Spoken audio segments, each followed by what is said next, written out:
Alright, so I'm going to be bringing you a little bit more of an in-depth analysis of one of the videos I've got on my Twitch channel for Master and Blaster and Ravagers operation. This is one that's considered one of the harder hard mode or veteran mode content.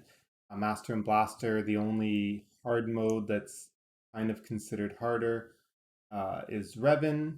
And then, of course, potentially Gods and Duxon, which are newer operations, are also uh, quite hard as well. But there's actually a lot of teams who cannot finish Master and Blaster and move on to the newer raids and complete those ones before they finish Master and Blaster or Revan. So on my Twitch channel, twitch.tv/Draymond, I've got a bunch of different videos that I've uploaded.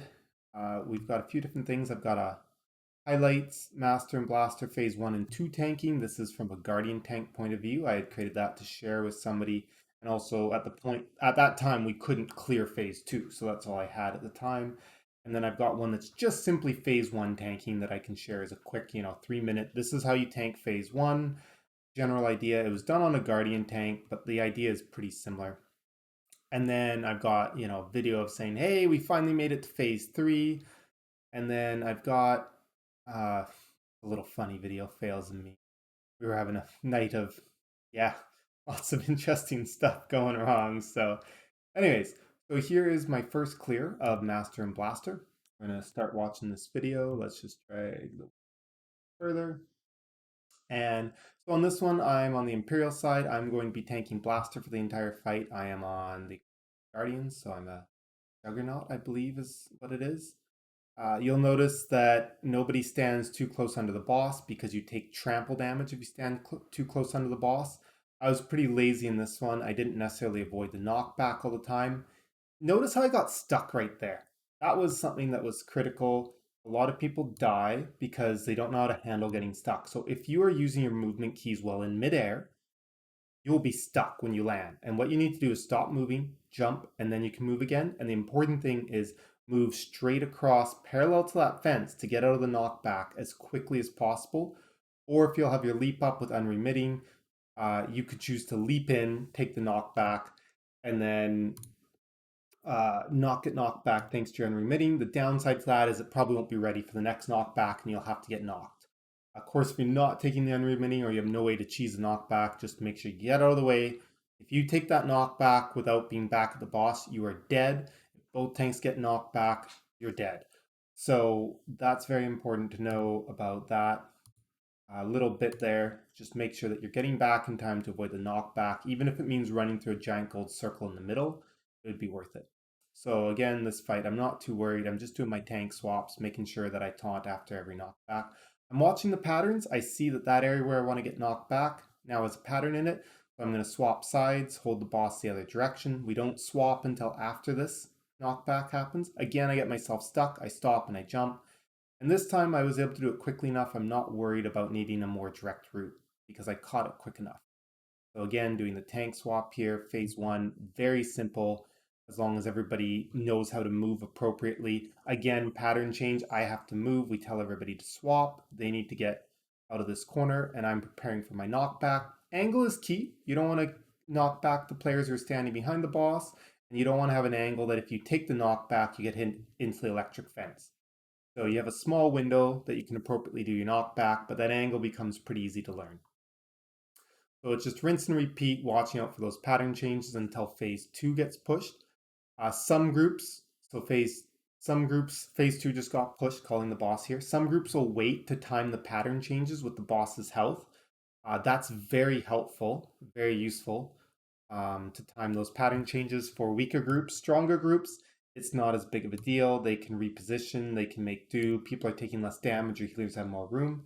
But in general, for a newer group, you really want to be careful. So it's that 55% health is when the boss is going to push to the next phase. So a lot of my prog with my other prog team, who weren't quite as experienced as the players in this group, we would hold off on DPS at 57, 58%, and we'd wait until the timing was good for a pattern change. In this scenario, we just got super lucky. There's nothing in the way of kiting master. Everybody can reposition. This is a very nice pattern to have gotten by fluke. So it really wasn't a big deal, although it could have sucked.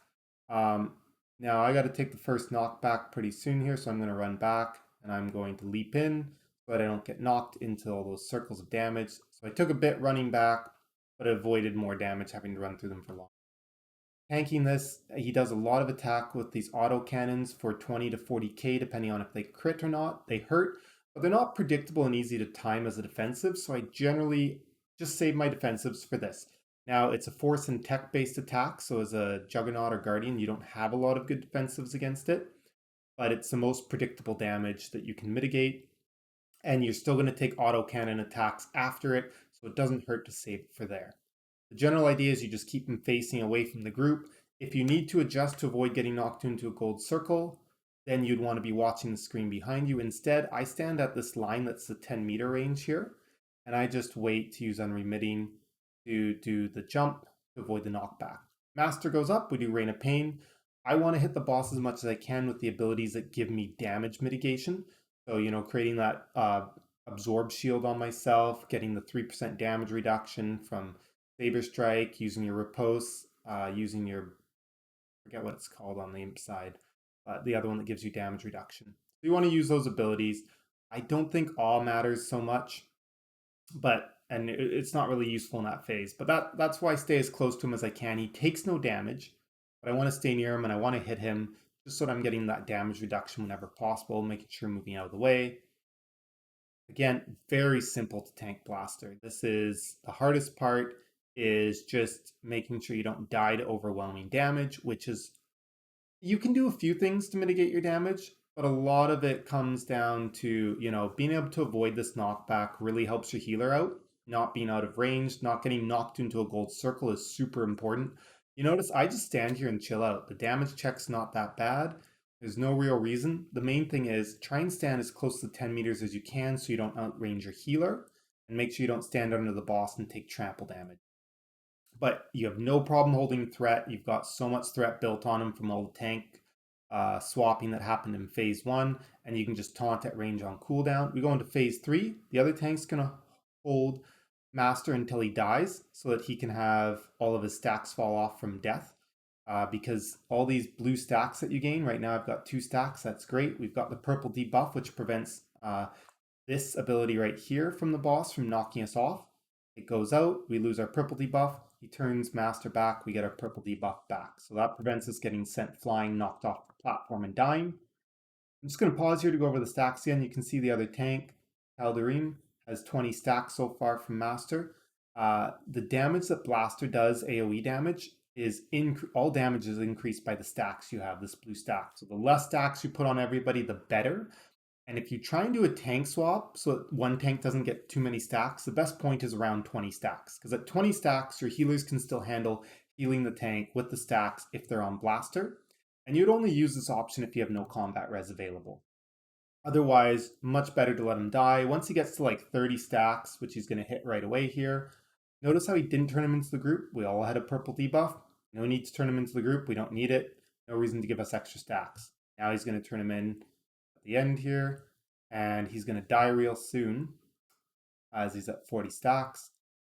Dead, we do the tank swap. I pick up Master, and now I've got both on me until he reses, and then he's going to take Blaster off me just to minimize damage I take because I'm going to be gaining a lot of stacks. There are some groups that do different strategies. This is the most common strategy I've encountered, and it's the easiest one by far. I shouldn't say by far. I think it's the easiest one. So I probably should have held Master a little bit closer to Blaster there. Not the end of the world, but you just want to make sure that everybody can hit both of those at the same time if possible. Now we just finished killing off Blaster at 9%. He becomes self-destruct mode. There's few options. You have to survive the knockback if you don't want to die. So I'm going to leap in and I'm going to pop a defensive. So I leapt in to get the immunity knockback, and I assume I used a defensive. Maybe I didn't use it right. But yeah, I did. Okay. So I use the defensive, and then I just prevent that damage. You stay alive. If you can get like a Vanguard, you hold the line, you can stay outside of the damage radius and just pop that to prevent getting knocked back is another option. Some groups will say, oh, time it so that you get the purple debuff from Master on you so that you don't get, no, just whatever, like as long as you can either stand right on the boss and take his knockback and just use enough defensives that you don't die, or alternatively, you can choose to stand outside and have something that prevents knockback. All right, so let's hop into another view of it. So when I cleared it with the Dunderheads, I was on my Shadow tank. So I think it's this one right here. Yeah, the Dunderheads got it. So this is my main raid team that I progressed with when we started on this boss. So phase 1 is going to look very similar. The biggest difference is that, ooh, I'm going to go kill myself. Apparently we already wiped. And I didn't trim the video to just when we, just... So yeah, we died there. Okay, let's go back to the actual where we're going to start. I'm on my Shadow tank. The main thing here is I'm not going to prevent any of the knockbacks, and I'm going to be tanking Master, which is a big difference. So we're still going to do the tank swaps like normal. So every time that the knockback from the boss happens, we're going to do a tank swap or his Ravagers Ultra Scatter Blast if you want to know the actual name. I try and use some kind of defensive for each one of those. You noticed I used my spinning kick. I've got the armor set bonus for 10% damage reduction. And I'm watching, now you notice I moved my camera a bunch there. It's because I'm actually helping call where people need to move in this scenario. I'm checking this area. Tanks need to move if this area gets a circle. If it doesn't, everybody stays. But if everyone needs to move, they need to know the people over here need to move to the other side of the map. And then I also looked and I checked the back to see if the back had to move at all. I was checking to see if they were getting any circles that would cause our gunslinger in the back to have to move out from the back. Thankfully not. We do our normal tank swap. You'll notice that, you know, the angle thing is quite important. Make sure that you're not getting knocked into the fence or not knocking off your other DPS standing in the corner. DPS actually looks like he's standing in a bad spot where he'll take extra damage from the trample. I'm not sure if he is, but yeah, he's a little off. You can see where our other healer's standing here because we only have one melee DPS. So the healer takes that spot, keeps in range of the tanks better. They're not going to take any trample damage. Whereas this person, they're very cutting it close. They might be taking some. And they're also making it harder for the person in the back who's a ranged DPS to have room to not get hit by those two circles. If you can just spread yourselves out just a tiny bit more, you know, it's a very tight triangle back here, but it works. Anyways, we're talking about the tank and we're not talking about the rest of the people. So we're pushing the boss pretty soon. It's going to be at 55%. So we want to hold DPS right here. We've told everybody to stop because we want a good pattern. And then we told everybody to go back on DPS because these patterns are going to disappear by the time Master comes down. So we call DPS a little early. The big thing you don't want is you don't want the boss to start his channel for the thermite rocket mortars or whatever they're called before he gets pushed, because the new patterns will come out if that channel is started. And I find that if you've taken that second Ravager's Ultra Scatter Blast and he hasn't been pushed, there's a really good chance that you'll get that no matter what. So that's a very important key thing to making sure that you get nice patterns if you want, is you'll notice the boss, he did the rockets, put out some mines. We're not doing any DPS right now. We're waiting. As soon as this first knockback happens, I tell DPS to go back ham because we want to push him before the second knockback happens. He's pushed. It takes quite a while for Master to come down, which buys us some time to rearrange and for these circles to disappear in time for Master. And this first knockback from Blaster in phase 2 doesn't come out for a while, so good. The first thing I'm going to do here is I'm going to pick up Master. I'm going to use my Whirling Blade, some AoE to build threat before I can target him. And then you're going to notice that I'm going to taunt. My taunts are down here. You can look at my defensives, my taunts, and my spinning kick just over here is another defensive. But you're going to watch, you're going to see threat generation in this first part of Master is one of the hardest parts of tanking as a Shadow, I would say. So I've used my first taunt because it'll be off cooldown in time for my stealth out. I don't like my defensive choice there. I should have used resilience instead of battle readiness, but it's not a big deal. You know, it's our healers are able to keep up. You know, I'm staying outside of the fire wheel, and you notice I used an AoE taunt already. So I used that AoE taunt before the fire wheel ended to make sure I have threat for the beam. And I don't know how I did this so perfectly. It was crazy how good I did my stealth out. So you can see taunt right there. I've got 3, 2, 1, beam. Oh my gosh, I stealthed out as soon as that channel started and I actually literally got 0 stacks. That's super impressive. I got 0 stacks from his beam, stealth out, I re-taunt immediately. I go ham on building some threat. This is the perfect time to use resilience. You'll notice I've already activated it. right after a beam is the best time to use resilience, especially after the first beam, because he does a lot of force and tech damage with his lightning zaps. You can also mitigate force and tech for this fire wheel. I personally wouldn't suggest using resilience here because it's better used for the auto lightning attacks that happen after a beam. What you have for the fire wheel, if you need to stand in it to generate more threat, you've got your battle readiness, which is 25% DR. You've got your spinning kick if you're wearing that set bonus, 10% DR. You've got your deflection, which is a 15% DR against force and tech to by from all enemies standing within your deflection field. So the deflection actually will protect any of your allies who get caught in the fire wheel as well, giving them 15% less damage taken by causing the boss to do 15% less damage. So those are your options if you need to stand in the fire wheel to build threat. Is you've got battle readiness, you've got your 10% DR on spinning kick if you're wearing the set bonus. Uh, Technically, I think you can also shield them. I can't remember for sure if you can shield them. So force potency would be a defensive if you can shield them. And then you've got your deflection, which is the weakest of them at 15%. And of course, there's always shield, adrenal, and med pack. Those are quite universal.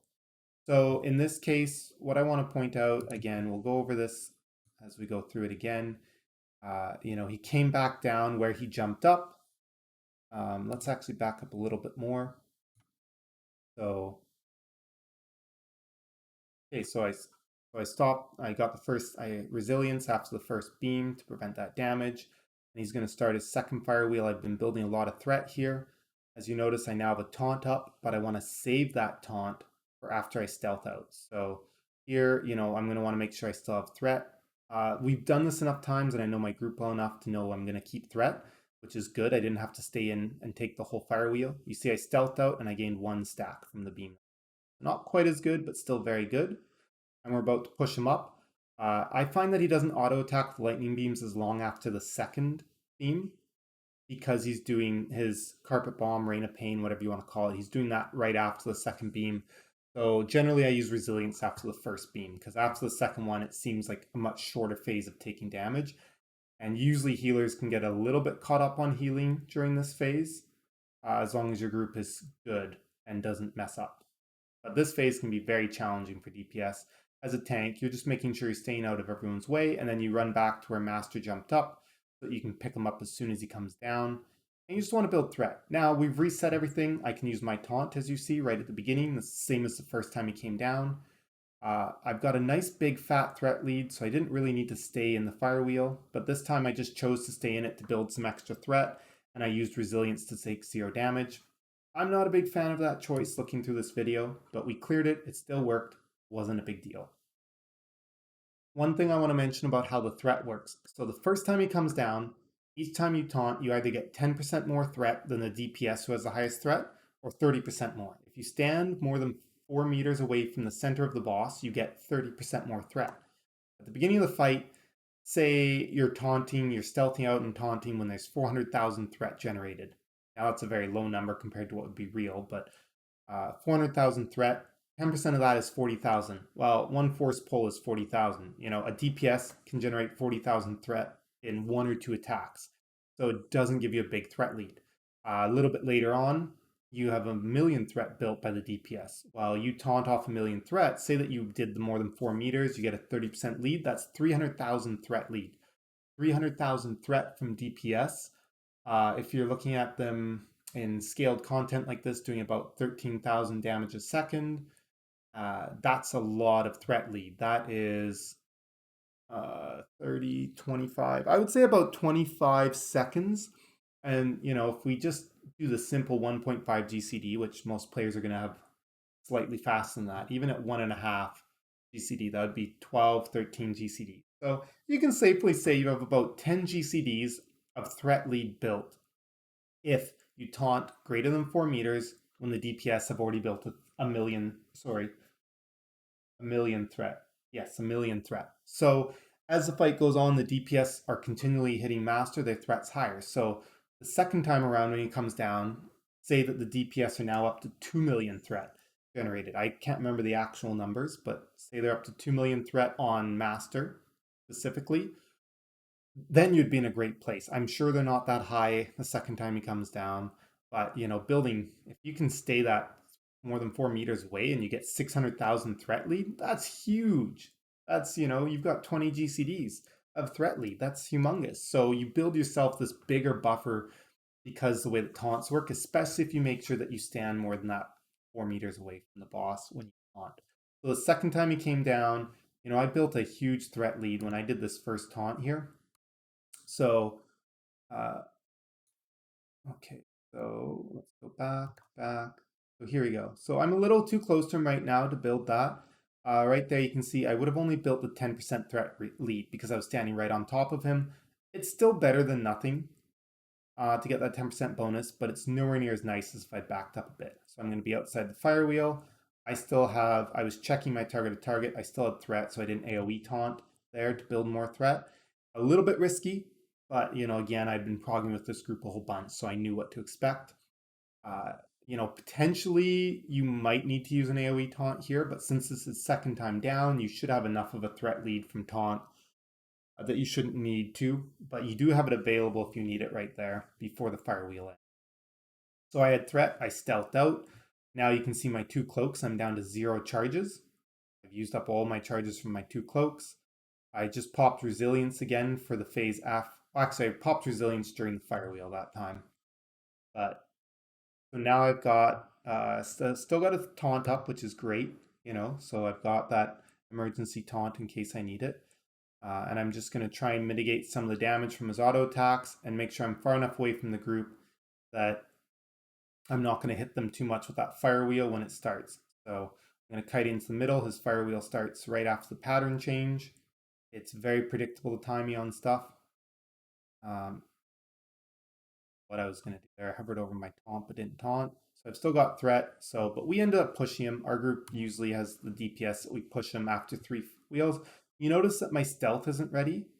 So you'll notice that Vivace was actually moving in to do this. So what happens if you don't have a stealth out ready is if you have a sage in your group, they're the best person to take it. So Vivace is coming in, and what would happen here is I would actually choose to run in between. So Vivace would get in between myself and Master. He moves out into the open area so that nobody's blowing each other up with mines, and I would move myself into the gap created here so that the beam passes through him on its way to me, and he'll pop his Sage Bubble, which gives him complete immunity to the damage from it. He still gains the stacks, so he can't do that each time, but his Sage Bubble can last long enough for the whole thing. So he waits until he has a few stacks, like 4 or 5 stacks, and then he pops his Sage Bubble, and he takes no damage for the remainder of the beam. And that's how you deal with it when you don't have the stealth out tactic available to you. But, we prepared for that, but we didn't need it because we had enough DPS. We pushed into phase 3. So now we're going to do phase 3. My goal is to get Master as close as I can to everybody before he starts lightning, and then I immediately need to turn him away. So I was a little too far away. He casted lightning sooner, so everybody got a couple more stacks than I wanted, but 3 stacks, not the end of the world. I keep bringing him closer. I want him close enough that everybody can shoot both bosses at the same time. And, I'm trying to move him slowly towards. Sadly, not everyone's stacked quite as nice as I'd like. So I can't quite move him as close as I want because I want to make sure everyone gets this purple debuff. So let's just talk about the purple debuff. This purple debuff prevents you from getting knocked off. They're basically, it slows you down and it roots you to the floor. They're magnetic stabilizer. It's very important that nobody cleanses movement impairment, as because they will remove this. It is a debuff. So gunslingers have to be very careful to not remove their movement impairment. That's super important. And I don't want to ever turn the boss back into the group unless people need the purple debuff because you gain stacks. Every ion pulse wave tick gains stacks. Every stack makes you take more damage from everything in this phase, is the best way to think about it. So I keep it turned away. Everybody just lost their purple debuff as the boss did his electro pulse or whatever it's called. So now I'm going to quickly turn the boss back in, give everybody a stack, turn them out. So everyone got a stack except for somebody used, I believe it was Hunker Down, is it, or Entrench or something? They cleansed their self of the movement impairing by not being careful about the use of that ability. So, I'm going to turn them back in again to try and give it to that person, but they're still in that stance. So I couldn't give it to them. So potentially they're going to die real soon. So how we do the tank swap here, so yeah, you can see they died because they didn't have the debuff. How we do the tank swap here is, as explained before, you can do it at 20 stacks to wait for them to die. We waited for me to die, the other tank picks up both, and then, I get revived and I go in and I pick up Blaster to avoid how much damage dealing to the tank who's gaining all the stacks. So now I've done my taunt. Everyone needs to have the debuff before this channel finishes. Perfect, we've got it all.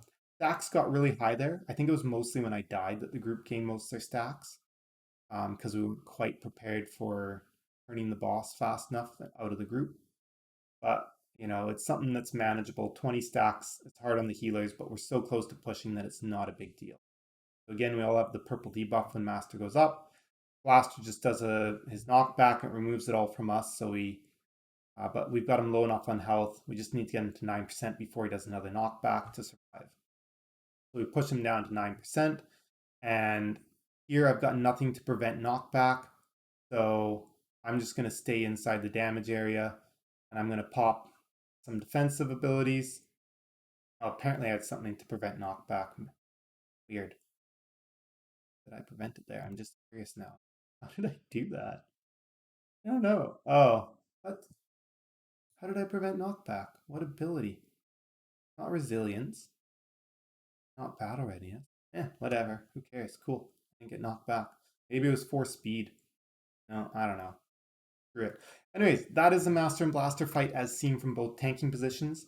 I kind of skimmed over a lot. There's a lot of important things for DPS, positioning, healers, this and that.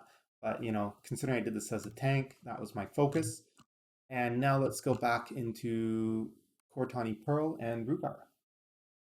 So we left off killing Master and Blaster with the other group, and I'm going to show you how we did Cortani and Pearl and Rugarr on this fight.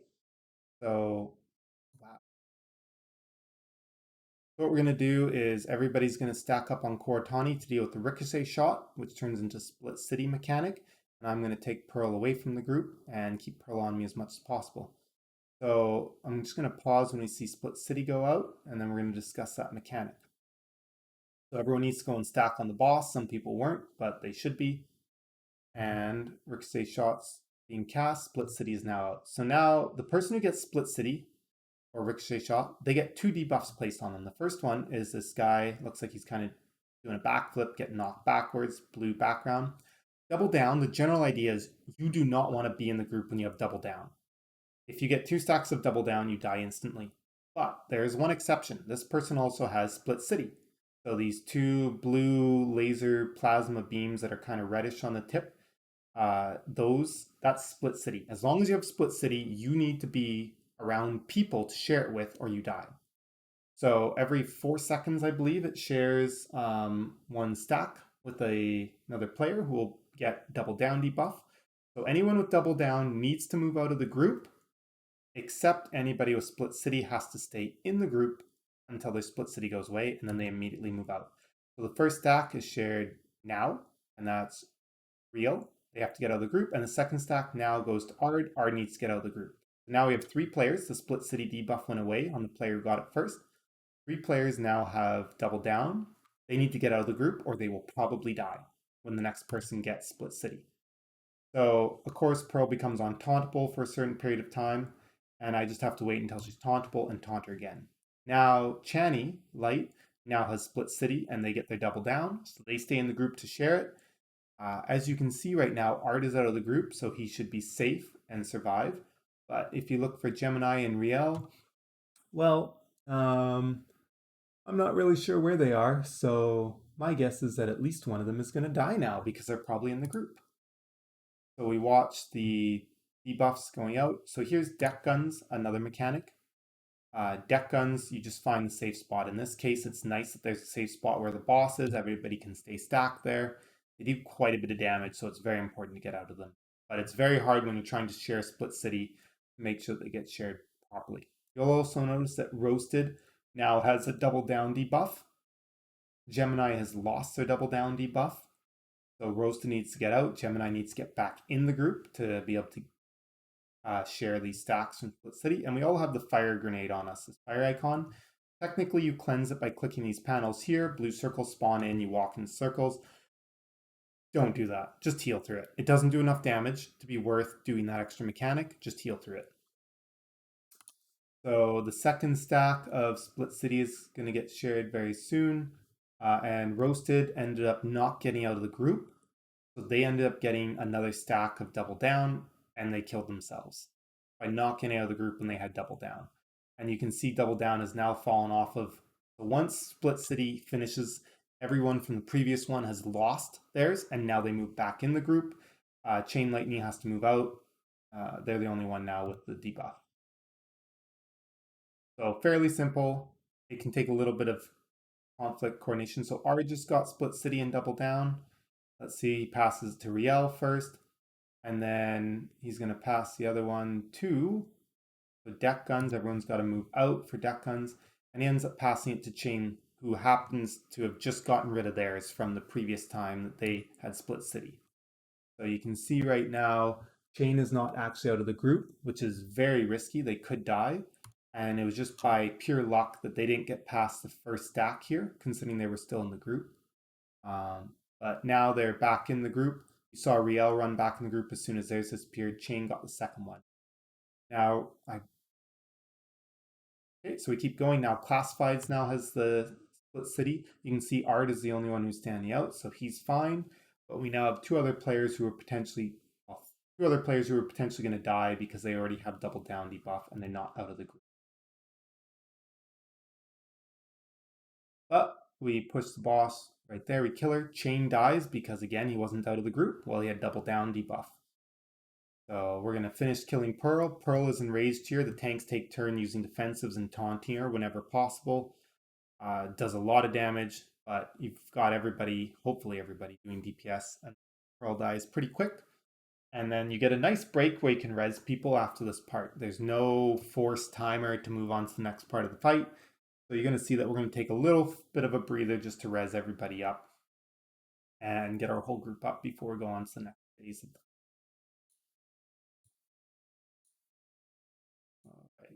Pearl takes a lot longer than I remembered to die.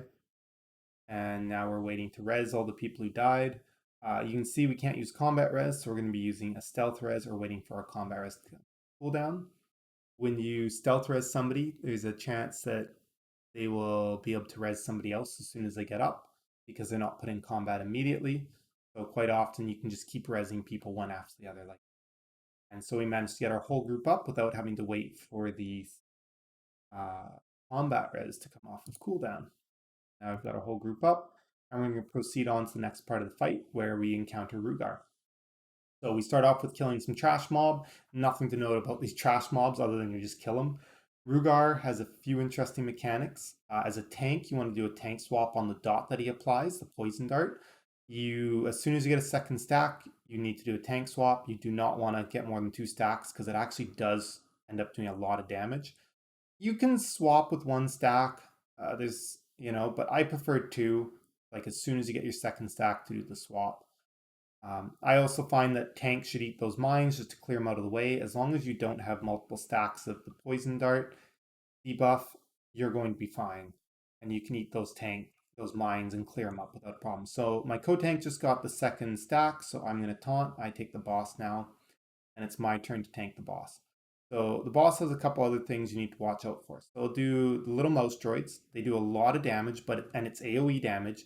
So if you have a gunslinger who can grab threat or aggro on them, they can use their 60% damage reduction against AoE and barely take damage from them.